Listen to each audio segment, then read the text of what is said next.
Serge Tampola, je suis directeur général de la société Equit Ingénierie, société que j'ai créée, qui fait dans les prestations informatiques. Nous avons créé cette société avec un groupe d'ingénieurs en 2008, ça fait il y a 4 ans que nous sommes sur le marché camerounais et sous-régional. Et beaucoup d'entreprises nous ont fait confiance. Nous avons eu beaucoup de difficultés comme toutes les jeunes entreprises. Les difficultés principales que nous avons eues, c'était au début, c'était les compétences, parce que nous sommes dans un domaine de technologie de pointe. En tant que technologie de pointe, nous avons besoin de ressources humaines qui soient assez qualifiées. Et le problème que nous avons rencontré au départ, principalement, c'était celui d'avoir des personnes qui sont capables d'apporter le type de prestations que nous devions faire. Mais de proche en proche, nous avons su, parce que nous avons plus la volonté de réussir que d'échouer. En fait, nous avons banni l'échec de notre vocabulaire.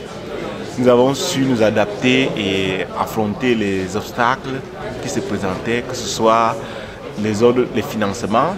Nous avons su à un moment donné trouver moyen de se faire financer, comme l'un des panélistes disait, avec des petits projets. Donc gagner des petits marchés pour aller conquérir les grands marchés avec. Nous avons eu à surmonter le problème des compétences, parce qu'en ce moment, moi-même, j'avais une difficulté, c'est que je n'arrivais pas à avoir de bonnes ressources humaines. En fait, ceux qui répondaient à mes offres n'étaient pas assez qualifiés. Je suis devenu enseignant moi-même à l'université de Douala, donc je suis allé m'inscrire en master. Pas m'inscrire, je suis allé proposer mes services en tant qu'enseignant en master, pour que je puisse sélectionner parmi les étudiants que je formais ceux que je devais garder. J'ai enseigné à l'université de Douala et à ISMA pendant 2 ans. Ça m'a permis de nouer des relations avec ces 2 instituts. Ça fait qu'après, chaque année, ils m'envoyaient des personnes en stage. J'avais des contacts avec les étudiants, les anciens, les nouveaux, ainsi de suite. Ça a permis que de proche en proche, j'avais déjà résolu le problème des ressources humaines. Ensuite, il a fallu résoudre le problème des marchés. Comment il faut gagner le marché. Ça, c'est le problème de comment se faire confiance. Tout le monde demande des références. Je préfère vous dire que notre premier marché, nous l'avons fait gratuitement. C'est-à-dire, on a pris une entreprise qui avait un problème. Il nous concernait les ressources. Et on a réalisé la prestation complètement. Et on a attendu qu'il nous donne ce qu'il pouvait nous donner. Et cette entreprise nous a donné ce qu'il nous pouvait donner. Et entre-temps, bon, avec cette entreprise, on a quasiment fabriqué un fonds de commande pour dire qu'il nous avait payé plus que ce qui avait été prévu, juste pour avoir les références. Donc, à un moment donné, on a travaillé pour rien. Et il nous a payé. Et finalement, il nous a même bien payé, mais on n'avait pas de facture. Il a payé le matériel, il nous a fait confiance, mais on a travaillé comme c'était une entreprise. C'est comme ça qu'on a eu notre premier marché.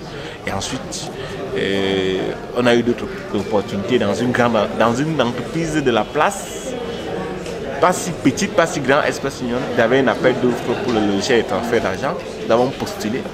Je suis en concurrence avec les Sud-Africains, les Sénégalais et nous, les Camerounais.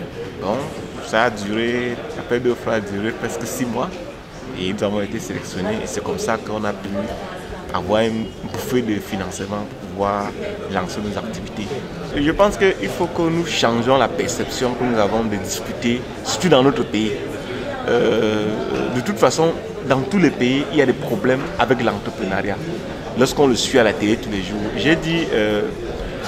j'ai pris l'exemple des jeunes Camerounais, malgré tous les obstacles, toutes les barrières qu'on a mis pour empêcher les jeunes de s'expatrier.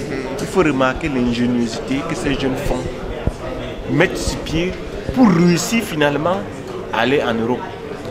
Donc ça veut dire qu'en fait le désir d'arriver en Europe était tellement fort qu'ils ont surmonté tous les obstacles. Donc je pense que ça peut nous inspirer dans le domaine de l'entreprise. Si le désir de réussir en entreprise est aussi grand que cette volonté pour certains jeunes d'aller en Europe, je pense qu'on aura des difficultés, mais on va les surmonter. On va savoir que ce qu'on veut obtenir dépasse largement les petites difficultés qu'on va rencontrer. Que ce soit sur le plan administratif, il y a des lenteurs, que ce soit sur le plan fiscal. Ce n'est pas toujours assez clair la collaboration avec le service des impôts, mais comme on veut réagir, on finit par voir comment collaborer avec eux le gérer et pouvoir être clair avec le service fiscal parce qu'on veut réussir. Je pense que de toute façon, l'entreprise, c'est le pôle, c'est l'endroit, c'est le seul moyen pour les Camerounais de résoudre le problème du chômage. Et à titre d'abord individuel, parce que lorsque vous créez une entreprise, vous avez à résoudre le problème d'un chômeur vous-même. Vous ne chômez plus en fait. Vous avez au moins des sources de revenus qui est votre entreprise, si elle est rentable.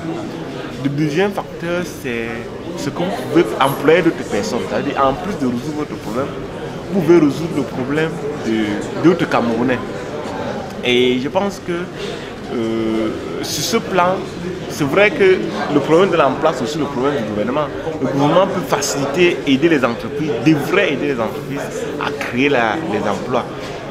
Mais le gouvernement camerounais nous ressemble, elle est comme nous, elle est laxiste, elle est lente. Mais l'entrepreneur ne doit pas s'arrêter à ça. Il y a d'autres sources de financement qui existent, qui permettent aux chefs d'entreprise de pouvoir se financer. Moi, je suis aujourd'hui en train de lancer ma troisième entreprise.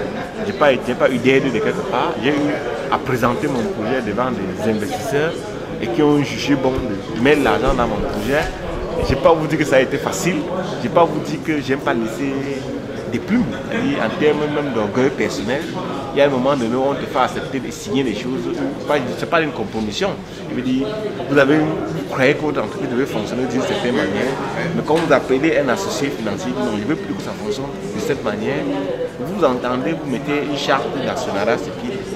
Vous acceptez, donc vous acceptez de vous compromettre, enfin pas de vous compromettre, de faire des compromis sur certains choix que vous avez fait pour pouvoir vous associer. Et quand les gens disent on n'arrive pas associé, en fait c'est que les gens ne veulent pas faire des compromis. Ils veulent qu'on pense comme eux, ils veulent qu'on agisse comme eux. On n'entreprend pas en agissant comme eux. Pour ce qui concerne ce journée particulièrement, moi j'ai découvert SME Toolkit en 2007. J'ai fouillé sur internet lorsque je voulais entreprendre parce qu'il faut faire des recherches. Et juste tombé sur SME Toolkit. J'ai commencé à consommer les produits de SME Toolkit.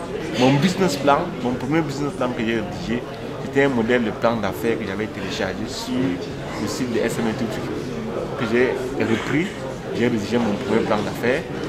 Donc depuis ces années, SME Toolkit n'était pas installé au Cameroun, mais ils étaient au Sénégal, à Madagascar, et je consommais les produits de ces pays, même s'ils n'étaient pas directement adaptés au Cameroun. Moi, je peux vous dire qu'en termes de formation, sur le plan marketing, sur le plan d'études de marché, sur le plan même du financement, jusqu'aujourd'hui, mes fichiers de caisse en interne dans mon entreprise que j'utilise pour suivre ma caisse depuis 4 ans, c'est celui qui est proposé sur le site de SME Toolkit. Donc, pour dire quelque part, lorsque c'est installé au Cameroun, je dis, enfin, on va voir ce que je vois ailleurs chez nous. Et je pense que les jeunes entreprises ont intérêt à vraiment se mettre.